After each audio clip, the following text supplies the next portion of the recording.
அனைவருக்கும் வணக்கம் மக்களே. இந்த ஒரு வீடியோவில் நம்ம எதை பற்றி பார்க்க போகிறோம் அப்படின்னா, எல்லாருமே ஃபோட்டோலே தம்ப்நெயிலே டைட்டில்லையே பார்த்துருப்பீங்க மக்களே. ஆமாங்க, இந்த 2025ஆம் ஆண்டிற்கான புதிய போஸ்ட் ஆஃபீஸ் வேலைவாய்ப்புக்கான புதிய நோட்டிஃபிகேஷன் அஃபிஷியலாக நமக்கு வந்திருக்குதுங்க. சரிங்களா? இந்த போஸ்ட் ஆஃபீஸ் ஜிடிஎஸ் வேலைவாய்ப்பை பொறுத்த வரைக்கும் ஒரு வருஷத்துலேயே கண்டிப்பாக 2 தடவை நோட்டிஃபிகேஷன் விடுவாங்க. அதாவது ஒரு வருஷத்தோட தொடக்கத்திலேயே ஒரு நோட்டிஃபிகேஷன் விட்டு, அதற்கு நோட்டிஃபிகேஷன் விட்டு அதற்கு மெரிட் லிஸ்ட் 1 மெரிட் லிஸ்ட் 2 வெளியிடுறதுக்கு முன்னாடியே அடுத்த 2வது நோட்டிஃபிகேஷன் வெளியிட்டுருவாங்க. ஸோ இப்படி தான் வருஷம் நமக்கு நோட்டிஃபிகேஷன் இந்த போஸ்ட் ஆஃபீஸ் வேலைவாய்ப்புக்கு, அஞ்சல் துறை வேலைவாய்ப்புக்கு நோட்டிஃபிகேஷன் கொடுத்துட்டு வராங்க. அதன் அடிப்படையில் பார்க்கும்போது இந்த வருஷத்துக்கான புதிய நோட்டிஃபிகேஷன் இந்த மாதமே நமக்கு கொடுத்துருக்காங்க. கிட்டத்தட்ட நமக்கு 98,000 ப்ளஸ் வேகன்சி கொடுத்துருக்குறாங்க. சரிங்களா? அதில் தமிழ்நாடுக்கு மட்டும் 32,500க்கும் மேற்பட்ட வேகன்சி கொடுத்துருக்குறாங்க. அதில் 3 விதமான போஸ்டிங்க்கு நமக்கு நோட்டிஃபிகேஷன் வந்திருக்குதுங்க. அந்த 3 விதமான போஸ்டிங் என்னென்ன அப்படின்னு கேட்டிங்கன்னா, ஃபர்ஸ்ட் பார்த்தீங்கன்னாக்க கிராமின் டக் சேவாக், ஓகேங்களா? அடுத்தது branch post master, assistant branch post master. இந்த 3 விதமான போஸ்டிங்கு தான் நமக்கு இப்போ நோட்டிஃபிகேஷன் கொடுத்துருக்குறாங்க. இந்த 3 விதமான போஸ்டிங்க்கு நம்ம மினிமம் என்ன படிச்சிருக்கணும், மேக்சிமம் நம்ம என்ன படிச்சிருக்கணும், மினிமம் எவ்வளோ சம்பளம் கிடைக்கும், மேக்சிமம் எவ்வளோ சம்பளம் கிடைக்கும். இந்த வேலை வாய்ப்பை பொறுத்த வரைக்கும் நமக்கு மினிமம் என்ன படிச்சிருக்கணும், மேக்சிமம் நம்ம என்ன படிச்சிருக்கணும். ஸோ நம்ம மினிமம் நம்ம எவ்வளோ மார்க் எடுத்திருந்தா 10ஆம் வகுப்பில் இந்த போஸ்டிங்கை சூஸ் பண்ணணும், அதே மாதிரி எவ்வளோ மார்க் எடுத்திருக்கிறவங்க எந்த போஸ்டிங்கை சூஸ் பண்ணணும், அப்ளை பண்ணுறதுக்கு என்னென்ன டாக்குமெண்ட்லாம் தேவை, அது என்னென்ன ஃபார்மெட்டில் வேணும், ஆன்லைனில் பண்ணுறதுக்கு எந்த வெப்சைட் லாகின் பண்ணணும், எப்படி நம்ம ரெஜிஸ்டர் பண்ணணும், நம்ம வீட்லேயே ஃபோன்லேயே பிசிலேயே எப்படி நம்ம பண்ணிக்கிறது. ஸோ அதை பார்த்தினா முழுமையான தகவல் தான் இந்த ஒரு வீடியோ முழுமையாக இருக்க போகுதுங்க. சரிங்களா? ஸோ அது மட்டும் இல்லாமல் நிறைய பேருக்கு நம்மளுடைய ஸ்ட்ராட்டஜியை பயன்படுத்தி நிறைய பேருக்கு வேலையும் கிடைச்சிருக்குது. அந்த ஸ்ட்ராட்டஜியுமே இந்த வீடியோவில் நான் எக்ஸ்பிளைன் பண்ணுறேன். வீடியோ ஸ்கிப் பண்ணாமல் பாருங்கள். அதற்கு முன்பாக நமது கவர்மெண்ட் ஜாப் டெய்லி அப்டேட் சேனலுக்கு இப்போ தான் நீங்கள் ஃபர்ஸ்ட் டைமாக முதல் முறையாக நமது சேனலை பார்க்குறீங்க, நம்ம வீடியோவை பார்க்குறீங்க அப்படின்னா மறக்காமல் சப்ஸ்கிரைப் பண்ணிவிட்டு பக்கத்தில் இருக்கிற பெல் பட்டனை கிளிக் பண்ணி ஆல்ன்ற ஆப்ஷனில் போட்டு வச்சுக்கோங்க. அப்போ தான் நம்ம போடக்கூடிய அரசு துறையிலேருந்து வரக்கூடிய எல்லா விதமான கவர்மெண்ட்டோட ஜாப்ஸாக இருக்கட்டும், அப்டேட்ஸாக இருக்கட்டும், நோட்டிஃபிகேஷனாக இருக்கட்டும், எதுவாக இருந்தாலும் சரி நீங்கள் நமது சேனலில் ரெகுலராகவே தெரிஞ்சுக்க முடியும். சரிங்களா? ஸோ அதுக்கு நீங்கள் பண்ண வேண்டியது ஒன்று தான், மறக்காமல் லைக் பண்ணிடணும், மறக்காமல் சப்ஸ்கிரைப் பண்ணியிருக்கணும், மறக்காமல் ஷேர் பண்ணியிருக்கணும். சரிங்களா? ஸோ இது எல்லாமே பண்ணுங்கள். வாங்க வீடியோக்குள்ளே போயிட்டு இதற்கான தெளிவான விளக்கமும் பார்க்கலாங்க. சரிங்களா? இங்க தெளிவா நமக்கு மென்ஷன் பண்ணி சொல்லியிருக்காங்க. என்னன்னா, India post GDS recruitment 2025 apply online for 32,500க்கும் மேற்பட்ட போஸ்டிங் கொடுத்துருக்காங்க. சரிங்களா? ஸோ இதுதான் இந்த வீடியோல நம்ம முழுமையா பார்க்க போறோங்க. சரிங்களா? ஃபர்ஸ்ட் நம்ம பார்க்க வேண்டியது இந்த வேலைவாய்ப்புக்கான நோட்டிஃபிகேஷன் எங்கிருந்து நமக்கு கொடுத்துருக்காங்க அப்படின்னு கேட்டிங்கன்னா, கிராமின் டக் சேவக், ஓகேங்களா? சரி, இந்த வேலைவாய்ப்பு எங்கிருந்து வந்திருக்கு அப்படின்னா, இந்திய அஞ்சல் துறையிலிருந்து தான் இந்த வேலைவாய்ப்புக்கான நோட்டிஃபிகேஷன் அஃபிஷியலாக நமக்கு கொடுத்துருக்குறாங்க. சரிங்களா? அடுத்ததான் நம்ம பார்க்க வேண்டியது போஸ்டோட நேம், என்னென்ன போஸ்டிங்லாம் வந்திருக்குது அப்படின்னு கேட்டிங்கன்னா, டோட்டலாக நமக்கு 3 விதமான போஸ்டிங்க்கு நோட்டிஃபிகேஷன் விட்டுருக்காங்க. அதில் ஜிடிஎஸ் பிரான்ச் போஸ்ட் மாஸ்டர், அடுத்தது அசிஸ்டன்ட் பிரான்ச் போஸ்ட் மாஸ்டர். டோட்டலாக நமக்கு 3 விதமான போஸ்டிங் இதுதான். இந்த 3 விதமான போஸ்டிங்க்கும் ஜாப் நேச்சர் எப்படி இருக்கும், எவ்வளோ மார்க் எடுத்திருக்கிறவங்க எந்த போஸ்டிங்கை சூஸ் பண்ணணுன்றத தெளிவாக சொல்கிறேன். வீடியோ ஸ்கிப் பண்ணாமல் பாருங்கள். இப்போ ஜிடிஎஸ்னா கிராமின் டக் சேவாக், இவருடைய ஜாப் நேச்சர் எப்படி இருக்கும் அப்படின்னு கேட்டிங்கன்னா, இப்போ நமக்கு ஒரு பேங்க்ல இருந்தோ இல்லை வேற எங்கேயாச்சும் ஒரு லெட்டர் வருது அப்படின்னா, அதை போஸ்ட் ஆஃபீஸ் மூலியமா தான் நமக்கு அனுப்புவாங்க. அதை ஒரு போஸ்ட்மேன் எடுத்துன்னு கொடுப்பாங்க இல்லையா, அவங்களுக்கு பேர் தான் கிராமின் டக் சேவாக் ஜிடிஎஸ். சரிங்களா? அவருடைய ஜாப் நேச்சர் வீடு வீடாக போயிட்டு ஊர் ஊராக போயிட்டு கொரியர் பண்ணுறதான் அவருடைய வேலை. சரிங்களா? ஸோ அடுத்துதான் பிபிஎம் பிரான்ச் போஸ்ட் மாஸ்டர். இவருடைய ஜாப் நேச்சர் எப்படி இருக்கும் அப்படின்னு கேட்டிங்கன்னா, இவருக்கு முழுக்க முழுக்க ஒவ்வொரு மாவட்டத்திலையும் போஸ்ட் ஆஃபீஸ் ஹெட் ஆஃபீஸ் இருக்கும். அந்த ஹெட் ஆஃபீஸில் தான் இவருக்கு இந்த பிரான்ச் போஸ்ட் மாஸ்டருக்கு ஒர்க் இருக்கும்.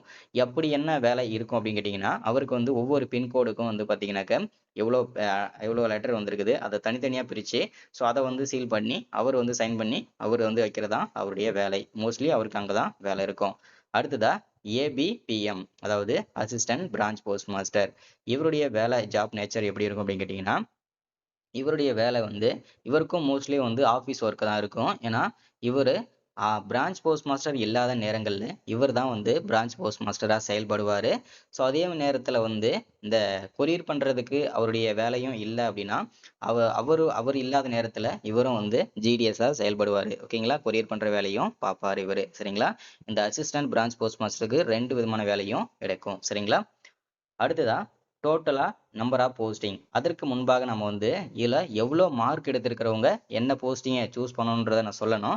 ஆனால் வந்து நான் ஏதோ ஒரு டைமில், ஓகேங்களா, நீங்கள் கரெக்டாக நான் இப்போ சொல்லிட்டேன்னா வீடியோ முழுமையாக பார்க்க மாட்டீங்க, உங்களுக்கு தேவையான தகவல்லாம் கிடைக்காம போயிடும். அதனால் ஏதோ ஒரு டைமில் கண்டிப்பாக நான் வந்து எவ்வளோ மார்க் எடுத்திருக்கிறவங்க என்ன போஸ்டிங்கை சூஸ் பண்ணணும் நம்முடைய ஸ்ட்ராட்டஜி சொல்ல போகிறேன். வீடியோ ஸ்கிப் பண்ணாமல் பார்க்குறவங்களுக்கு மட்டும் தான் அது தெரியும். சரிங்களா, இப்போ டோட்டல் நம்பர் ஆஃப் வேகன்சி அப்படின்னு பார்த்தோம்னா டோட்டலாக நமக்கு 32,500க்கும் மேற்பட்ட போஸ்டிங் கொடுத்துருக்குறாங்க. அதில் அப்ளை மூடை பொறுத்த வரைக்கும் நமக்கு வந்து ஆன்லைனில் தான் பண்ணணுங்க. சரிங்களா, ஸோ இதோட வெப்சைட்டுமே நான் வந்து சொல்கிறேன், நோட் பண்ணிக்கோங்க. சரிங்களா, அடுத்ததா அப்ளை பண்ணுறதை வந்து யாரெல்லாம் பண்ணலாம் அப்படின்னு கேட்டிங்கன்னா, ஆல் இந்தியா ஃபுல்லாக இருக்கக்கூடிய ஆண்கள் பெண்கள் அனைவருமே இந்த வேலை வாய்ப்புக்கு நம்ம விண்ணப்பிச்சுக்கலாங்க. சரிங்களா, ஸோ அதில் எந்த விதமான சந்தேகமும் வேண்டாம். சரிங்களா, அடுத்ததா இந்த வேலைவாய்ப்புக்கான சம்பளம் பர் மந்த்துக்கு இதோட சேலரி எவ்வளோ எடுக்கும் அப்படின்னு கேட்டிங்கன்னா, ஜஸ்ட் 10,000லேருந்து ஸ்டார்ட் பண்ணி டோட்டலாக 29,380 வரைக்கும் இதற்கான சேலரி வந்து இருக்குங்க. சரிங்களா, ஸோ இது வந்து ஸ்டார்டிங் சேலரி தான். இது போக போக இன்க்ரிமெண்ட் சேலரியாகவும் மாறும். ஒரு 5லேருந்து 6 வருஷம் 7 வருஷம் எக்ஸ்பீரியன்ஸ் ஆனதுக்கப்புறம் உங்களுக்கு 40,000லேருந்து 50,000 வரைக்கும் கூட இதில் சேலரி வந்து கிடைக்கிறதுக்கான வாய்ப்புகள் நிறையவே இருக்குங்க. சரிங்களா, ஸோ அடுத்ததான் வந்து வயது வரம்பு. ஸோ இந்த வயது வரம்பை பொறுத்த வரைக்கும் பார்த்தீங்கன்னா, மினிமம் ஏஜ் வந்து 18 வயசுல இருந்து நீங்க 40 வயசு வரைக்கும் இருக்கக்கூடிய ஆண்கள் பெண்கள் அனைவருமே விண்ணப்பிச்சுக்க முடியும். அதுல குறிப்பா எஸ்சி எஸ்டி பிடபிள்யூ கேண்டிடேட்டா இருக்கீங்கன்னா நீங்க 40ல இருந்து 45 வயசு வரைக்கும் விண்ணப்பிச்சுக்கலாம். உங்களுக்கு 5 வருஷம் வயது தளர்வு. ஒருவேளை ஓபிசி கேண்டிடேட்ல வருவீங்க இல்லையா, பிசி எம்பிசி எஸ்சி பிசிஎம் இவங்க எல்லாமே ஓபிசி கேண்டிடேட்டை செலக்ட் பண்ணி தான் அப்ளை பண்ணுவீங்க. இவங்களுக்கு எல்லாருக்குமே 3 வருஷம் வயது தளர்வு. அதனால 40ல இருந்து 43 வயசு வரைக்கும் விண்ணப்பிச்சுக்கலாம். அடுத்தது அப்ளிகேஷன் ஃபீஸை வந்து ஓபிசியில் வரவங்களுக்கு 100 ரூபா ஃபீஸும், எஸ்சி எஸ்டி பிடபிள்யூ வரவங்களுக்கு எந்த விதமான ஃபீஸும் கிடையாது, ஃப்ரீயாகவே நீங்கள் விண்ணப்பிச்சுக்கலாம்.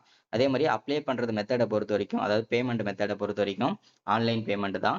கிரெடிட் கார்டு மூலிமா பண்ணிக்கலாம், டெபிட் கார்டு மூலிமா பண்ணிக்கலாம். அப்படி இல்லைன்னா நீங்கள் வந்து பார்த்தீங்கன்னாக்கா இது எல்லாமே பண்ணிக்கலாம். இருக்குங்களா, செலெக்ஷன் ப்ராசஸ் உங்களுடைய 10ஆம் வகுப்பு மார்க்கை வச்சு தான் இதில் செலெக்ஷன் ப்ராசஸ் பண்ணுவாங்க. சரிங்களா, உங்கள் 10வது மார்க்கில் எவ்வளோ மார்க் எடுத்துறீங்களோ அதில் வந்து இப்போ வந்து டோட்டலாக நமக்கு 32,500 ப்ளஸ் வேகன்சி கொடுத்துருக்குறாங்க.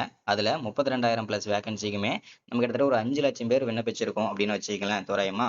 ஸோ அந்த 5 லட்சம் பேரில் யார் ஃபர்ஸ்ட் அதிகமான மார்க் 32,500 பேர் இருக்காங்களோ அவங்களுக்கு வந்து பார்த்தீங்கன்னாக்கா ஃபர்ஸ்ட் மெரிட் லிஸ்ட் 1ன்னு அனுப்புவாங்க. சரிங்களா, அடுத்ததா இதுல வந்து நிறைய பேர் வந்து 32,500 பேரும் ஃபர்ஸ்ட்ல செலக்ட் ஆகிறவங்க வந்து போயிட்டு வெரிஃபிகேஷன் பண்ண மாட்டாங்க. சில இஷ்யூனால போக மாட்டாங்க, இல்லை தெரியாம இருக்கும். இதனால நிறைய பேர் வந்து ரிஜெக்ட் ஆவாங்க.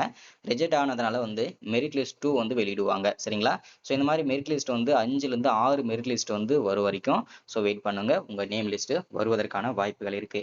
இப்போ எவ்வளோ மார்க் எடுத்திருக்கிறவங்க என்ன போஸ்டிங்கை சூஸ் பண்ணணும் அப்படின்னு கேட்டிங்கன்னா, ஃபர்ஸ்ட் நம்ம ஜஸ்ட் பாஸ்ல இருந்து, சரிங்களா, ஜஸ்ட் பாஸ்ல இருந்து